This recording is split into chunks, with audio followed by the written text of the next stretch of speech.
What's up, y'all? It's your girl Sakina, and I'm back with another review. This is my review for the Real Housewives of Potomac. This is season 7, episode 4. I know, I'm late. It's Friday, okay? This came out Sunday, almost a week ago. But a lot of y'all already know I was on vacation. I went to Vegas to go see Usher. And really, my vacation, I got back home on Sunday. But my vacation technically did not end until Tuesday because my cousin came back with me. It was her 21st birthday. So, of course, we had to do some things. You know, took her to a lounge. Took her to the club because she was here on Halloween. So, we got dressed up and we went out. So, yeah, I had to show my baby a good time in Atlanta before she go back to boring Cleveland. No offense to anybody who lives in Cleveland. That's the second home to me. I was born there. No shade, but it ain't got nothing on Atlanta. And it hit different, okay? She got to listen to her favorite songs in the club and all of that. You know, she a little ratchet. So, I say all of that to say, yes, the time difference and all of that had done got to me. I ain't never been on no plane for 3 hours. It took a toll on your girl, okay? So, I'm still tired. But the best way for me to do these things is to get it done early. I mean, I'm still tired, but I'm pushing through, okay? I thought I was going to get it out yesterday, but I was like, ooh, child, I already did Ready to Love. Let me just baby steps, okay? I couldn't do it 2 videos in one day. The energy level just would not allow me to do so. Anywho, enough of that. Let's go ahead and get into this review. Now, hold on. The taglines were, which is crazy. We just got the taglines at episode 4. I liked Candiace's. My vocals are clean, but I will reach you for filth. There's something along those lines. Cute. Who else? Can't even remember. Robyn, girl, have a seat. Per usual. It's just like, girl, you just never, her taglines don't ever do it for me. Can't think about anybody else's. It just wasn't that memorable. Anyway, if anything crossed my mind, then I'll bring it up later on. But, the episode opens up with Wendy and her beautiful family out in the field playing around and things. Oh, such a beautiful family. And Cameron grew up. Beautiful hair, the little pigtails and her little curl. Oh my gosh, I love it. Love it. 10s across the board. Anyway, she lets Eddie know that she met up with their buddy, Peter. Did y'all people? Eddie said, that's your friend, okay?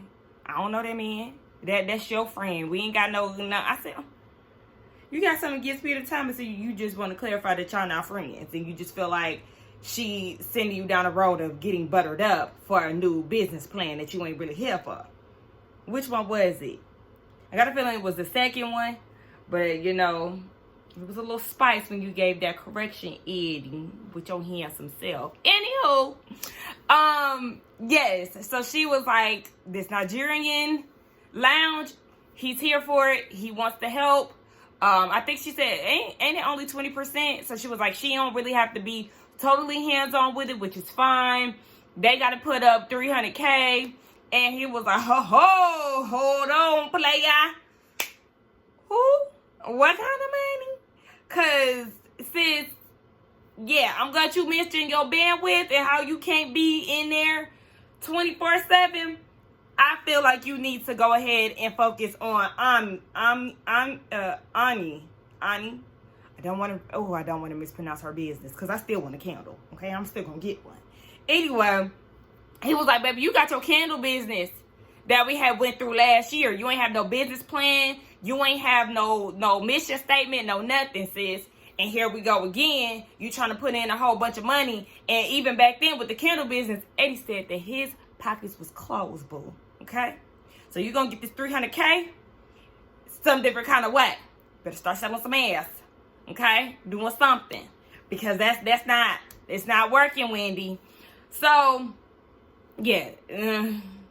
He was like, I mean, you want to do all these business ventures, but at what expense? You know, your health. You already wearing wigs. You got a healthy full of hair. A healthy head full of hair. And, you know, it's taking a toll. Your busyness is taking a toll on your body. Your bald spot in your head. And your husband, he feel like, you know, that's going to affect y'all's relationship. Girl, I'm telling you, listen, Linda, listen. Speaking of that, speaking of listening, somebody who wasn't listening all the way, Robyn, she gets into the story about how Robyn went off on her and claimed that, you know, that whole situation at the spring fling shit. And she was like, she went from 0 to 100, and I was talking to her in a calm manner. And then she wanted to invite everybody out with the exception of our children, and she wasn't here for that. So then we see, because Eddie was like, oh, so basically she was like, them kids. Yeah, that was the move. So we get over to Red Robin's house, and they're preparing for this field day, and she's letting Juan know that, yes, they're doing this field day because they hang around the ladies a lot, but they never get their kids together, or she was saying that in her confessional or whatever. So her kids and Juan, they doing this sack race. Robyn like, Juan, I want you to be a part of it because, you know, you're a world-renowned athlete. Baby, that little one said he was a bitch player. I said, oh my gosh. The way I was cracking up when he said that, like, damn, baby, you would have had to get cussed out on TV. Okay, that's one of the things where your parents be like, watch your mouth. And shit ain't funny no more. I said, oh my goodness, these kids bad as hell. But I like when people can roast their parents because I'm going to roast the hell out of mine. Period. So then we see a back and forth scene where both Wendy and Eddie and Robyn and Juan are having a conversation. Oh, but before we get down to that part, Robyn wants to come up with this compromise since she's not fooling with Wendy. She wants to make Candiace the middleman and invite Wendy's kids to the field day. No, thank you. I need you to keep the same energy because what Robyn said, actually, what Wendy said actually ate you up inside, Robyn. Now you feeling guilty because she was like, oh, okay, so you want to try to single out my kids or whatever. And that started playing in the back of her head, obviously, because now she's like, yeah, this doesn't have anything to do with the kids. So since I'm not in a good space with Wendy, I'm going to just try to see if Candiace can bring the kids without Wendy. No, thank you. Girl, please. If you in that field day. And what the hell is going on with her backyard? Her backyard is giving parking lot. It's giving community park. I was like, this y'all backyard? I'm lost. Y'all need some fencing or something because it was giving park, like neighborhood park. I didn't understand it. Was I the only one who was confused? Like, fence that shit in so we can get an understanding of what's yours and what's not. I don't know if there was I seen a pool. I don't know if that was a next door neighbors. And then you got a house in the background that was a ranch that looked like nothing that Robyn's house looked like. Like, I don't know. It was just all over the place. I don't know if y'all peeped that too, but anyway, yeah. So they flipping back from scene to scene. Wendy and Eddie talking about Candiace and Giselle's conversation, and so is Juan and Robyn. Now, Eddie was so funny to me in this scene. He was like, Chris, dang, Giselle saying that Chris made her uncomfortable? The one that cooked her dinner? Wendy is like, right. So then Eddie is like, oh, dang, they trying to get Chris. Like, he already know what it is. They trying to get Chris. Exactly. So then you got Juan and Robyn, and Juan is like, well, if Giselle said that she was so uncomfortable, why didn't she tell Candiace at the time? Hello? Exactly. And then he was like, well, Robyn was like, do you feel like he should apologize? And Juan was like, yeah, I feel like that. If he made her uncomfortable, I think that he definitely should apologize. But they don't really feel like it really is what she's saying it is to be. We see Karen throwing out all the groceries and money that she done spent on chicken. She said that, you know, at the age of 59, she has to be more conscious about what she's consuming. She went to the doctor and they said that chicken is really, you know, having an effect on her digestive system or something that she said. But I said, why is y'all eating Vienna sausages? Huh? I don't care if I offend anybody on here that eat Vienna sausages. Why are y'all eating them? Canned sausages? Oh my gosh. I hate them. I don't like the thought of them. I don't like the smell of them. Anyway. So what this mean, Karen? You gonna go vegetarian? You gonna go vegan? Like, what it is?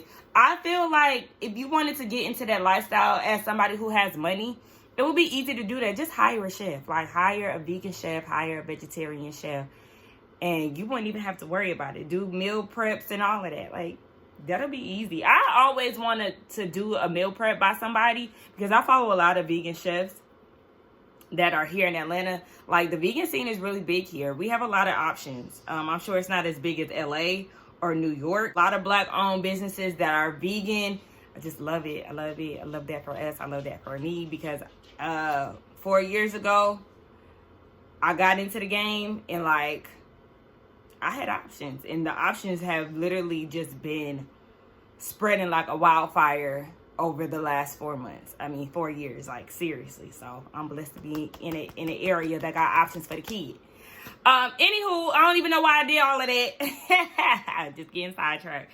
But yeah, she gets on phone with Raven. Raven living her best life. I said, how you get on the Met Gala red carpet? Hell. But she there and she was looking good. So they got into the conversation about her plastic surgery and how Ray don't like it and all of that. But I really don't care. So let's just next this. Ooh, Karen, lately, sis, your scenes have been falling flat. What's going on? We are not interested. So Ashley's publicist comes over. And, you know, pretty much it's the same old thing. Every time somebody come over Ashley's house and have a conversation with her, we already know what's going to be about Michael. Does he live here? How the divorce going? Separation? Blah, blah, blah. The house. All right. Same old same. So then Ashley was saying that they actually want to come out with a statement because she feels like she wants him to be free. If he wants to go to the strip club, see some TNA, be all in his face, he can go ahead and do that. Sis, he don't need your permission because he was doing that before while y'all were committed to each other. So I don't know why you feel like you need to release him. He already released himself, boo. So, if that make you feel better, have at it. Anywho, she reads this statement that she has prepared that they want to release to everybody, so everybody won't be like, oh my gosh, like, let me send this to Ashley. Ashley's husband is out here in the streets. So as she's reading this statement, messy production, they giving flashbacks of all the times that they've had or issues that they had in their relationship. When she got to the point of talking about how they're going to shift their focus to their kids, they gonna do the flashback of him talking about partying in Vegas with Juan.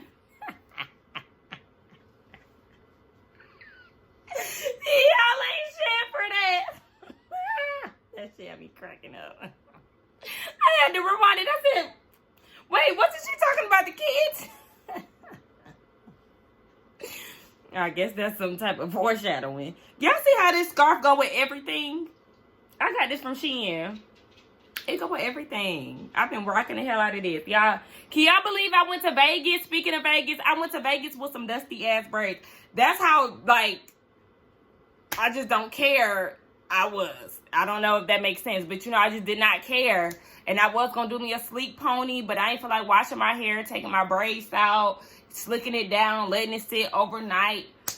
It's a whole process. And I'm like, because, I do my sleek ponies with no heat because I don't put heat on my hair. So it would have been like a 2-day process that I just did not have the energy to do. So I was like, you know what? I'm going to wear these braids, okay? And Usher going to accept me the way I am. So is Vegas. And it was what it was. Anywho, yeah. They was just messy for that. And that's it. But I was with her publicist. Honey, just know that people gonna talk. Let's be real. And she was like, let's wait a good week or so before we put out this statement. So in the meantime, I'm gonna need y'all to be in the house. Me and Gordon and they 2 kids who look like twins, they're on their way to Robyn's field day. And she started talking about her mom and how her aunt was kind of like the mediator between them and their relationship. Her aunt was explaining that, being addicted to drugs is a disease. So, your maturity stops the moment you get addicted and you don't get your sense back until you're actually out of the situation. So it gave her more clarity on how to handle her mom's thought process throughout the time of her addiction and all of that. So that has grown them a lot of... Why can't I talk? It's because I'm tired, y'all. But she gained a lot of clarity and their relationship is growing, basically. They talk about Candiace. I remember saying that I think that they was cool. No, they're not. They just haven't been paying attention to each other, giving each other any type of energy. So they answered that. They get down to the field day. and I was with Mia. Robyn is real basic, so we don't know what to expect. She's very regular, and so was that field day, because, I mean, she had a Party City tablecloth that was flimsy and blowing in the wind.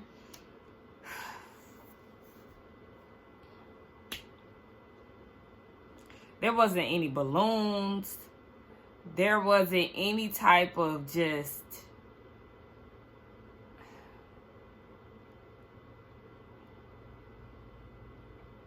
My field day that we had in my backyard last year looked more eventful than this field day that Robyn is having, who got way more money. Yes, bitch. Look, baby, look. Look at me. We had tiki torches, we had lights, we had colorful potato sacks, we had food, we had chairs. Like, it was a whole activity. Like, literally, it was... I don't want to get on there, because we did kind of have ours at night, kind of, which was fun. It was different, because usually, you know, field days be happening during the day, but we did ours at night. It was fun. But anywho, like I said, it looked better than Robyn's basic ass shit. This thing is a mess, okay? Even Giselle basic ass said that Robyn is laid back. She don't got no type of direction. Robyn and her confessional talking about they just gonna wing it because it's not a serious competition. Robyn, don't ever host another event. So you supposed to be the athletic tough one, and you still can't even thrive in your environment. It just don't make sense. So anyway, Wendy is not there, and Robyn tells the girls that Karen is like, absolutely not. This is about the kids. You should have invited her and her kids. You trying to get Candiace to bring the kids. Like, girl, that don't make no type of sense, because you know that you ain't taking your kids to an event without you. Like, nah, it ain't gonna work like that. And I was with Wendy. If I can't come, my kids ain't gonna come. And that's just period. Like, girl, consider yourself lucky that you ain't at this janky ass thrown together event. Even Juan don't want to be there. You get what I mean? Is he ever there? Karen doing all of this wheezing and coughing and all of this after they do their little potato sack race. I mean, she started coughing once she seen Sharice. And it is kind of like, I'm not going to necessarily say that you running from Sharice, but it's giving that type of energy, because Sharice had been reaching out to you. You ain't been answering her phone calls. Now you see her at this place. You walk right past her. Don't acknowledge her. After the race over, you need your Z-Pack and you got a respiratory infection. So why you doing all of this if you got a respiratory infection? Why you come out? But okay. So now she want to go down to the CVS and she leaving. She asking Gordon to leave. And Sharice said that, yes, she didn't speak to her. And they was like, oh, well, she running from you, sis, because what other excuse is it? I don't know. It is giving weird energy. Don't want to say she running from her, but I want to say she running from her. Candiace gets there. She greets everybody with the exception of Giselle. She greets Grace. Hey, Grace. But, Grace, I'm going to need you to stop filling in your eyebrows that thick, boo, okay? It's not a good look, okay? And that eyeliner that you put on was a little too thick as well. No, ma'am. Go light. You're a very beautiful girl. Like I said, I don't understand why the Housewives teen girls get on here with a face beat down when it's not necessary. Y'all too young and beautiful for all that extra. I just don't like young girls doing all of that too soon. Too grown for me. Anywho, yeah, she's paying her dust. So the rest of them go play tug of war. Sharice, Mia, and Candiace I left behind. I love Candiace's hair. She has the most beautiful, thick, luscious hair. Like, girl, okay, it was just blowing in the wind. I know that's right. Look, I'm on the road to recovery with my hair. At this point, because I had to cut a piece off, messing with my phone. It's enough. Y'all see how I keep getting sidetracked with this episode, because it's really not giving me much of anything. But anyway, I'm filming. So Candiace and Sharice start talking, because Sharice is like, last time I seen you was storming off, you good? And she was like, I mean, people just be telling lies for attention. And Mia, you know, I guess she feeling like a hit dog, so she gets up because, I mean, it kind of aligns with you as well, sis. So they get up, they do limbo. Giselle is feeling some type of way that she wasn't greeted by Candiace, but I'm like, Giselle, like, the fact that you're acting so oblivious is very annoying to me. Like, girl, she don't want to talk to you, and she has a good reason not to. So Ashley gets there with her 2 kids. I know this is a family event, but baby, you should have left them at home, because what they gonna do out there? Hell, Giselle greeted Dean. He said, ah! I said, he knows. He knows, okay? He knows. But she started trying to do limbo. The little one, who is it? Tagline? Baby, that is a very mature looking baby. No shade. But he got the crying. I said, oh, baby, Ashley, you got to take these kids home. They're messing up the mood. No, ma'am, I can't stand crying babies. So anyway, Mia, Ashley, and somebody else get to having a conversation about Michael, child, and the divorce. And she's feeling some type of way because he got a vasectomy. And it was a sad day for her. And Mia was like, why? So then her confessional, she's saying that, you know, it's more of a final thing. You know, she'll never have any more kids with him. But I'm like, but y'all not having sex, are y'all? Y'all getting a divorce, ain't y'all? So why would it matter that he got a vasectomy? Make that make sense to me. Right? Ashley, you so full of it at this point. I don't give a damn about you in this stupid ass divorce. I'm not going to believe it until I see y'all sign them papers. And at this point, I don't care. Ashley and Candiace, they have a conversation about her IVF process. She actually had to stop it. I don't know if she's going to pick it back up. I don't want her to feel like she failed because, you know, things happen. Everybody's body responds to things differently. So it may not just be her time. So don't feel like you failed, sis, okay? And Ashley said that she had put her in her journal. She had sprinkled some baby dust on her journal, all of that. And Candiace was like, huh? Just don't put my name in that journal because I don't want you to be doing a voodoo on me, you know, later down the line. But what be making me mad is when people be saying stuff, especially black people, say stuff like, if Jesus ain't in it, then I don't want nothing to do with it. Oh my gosh. Like, come on now. We come from a spiritual background. Okay? Christianity was not our religion. I'm just like, don't get me wrong, I used to go to church from time to time growing up and all of that, but the more that I mature and get older and have my own thought processes, I'm really not into like organized religion and stuff. Like, that's just not me. I'd rather just give more energy to the universe, to my ancestors, things like that. I don't more of the spiritual side versus religion. That's not my thing. So when she said that, I was just like, oh my gosh. Anything that has to do with, you know, spirits and, you know, they feel like voodoo, magic, all of that, I don't like the negative connotation. And then they try to throw Jesus in there. It's just like, okay. Ashley riding around these people's neighborhood while she on the phone with her publicist because word done got out that her and Michael split before she could release the statement. I was like, girl, how long you gonna ride around this neighborhood? Because you don't even live here, okay? You live in a condo, so why you circulating around these folks' neighborhood? Are you trying to look for a house that way? Didn't understand it. Anyway, yeah, she's feeling some type of way because it has hit the blogs and Michael isn't answering. She can't reach him. He MIA, done looking for love, cause she took away her. Now he MIA on you. MIA, done looking for love, cause she took away her love. That's some Omarion. Like after you know his solo success, then he came out. That was Maybach. Oh, when he was with Maybach Music. Y'all, this dog. I will show. I ain't got no bottoms on. Sorry. This dog just all in my mix. Let me hurry up because he gonna start barking in a minute. Anyway, yes. The publicist was like, I mean, they bashing him and singing your praises, sis.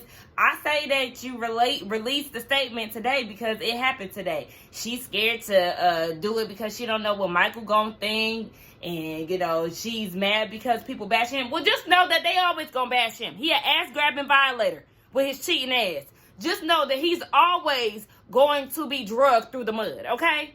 Nobody gonna be singing his praises, girl. What the hell you talking about? So, anyway... yeah, release a statement and release yourself, girl. Be done. Girl, acting like you all damn stressed out. Who cares? Anyway, that was the end of the episode, y'all. I think this episode was kind of dry. I feel like I was kind of dry. I'm hungry. I'm tired. Let me get back to work, child. It's 10. Okay, I meant to do this in an hour. It's 10 in the morning. Okay. Anyway, don't forget to like, comment, subscribe to my channel, and I will see y'all in the next one. Bye.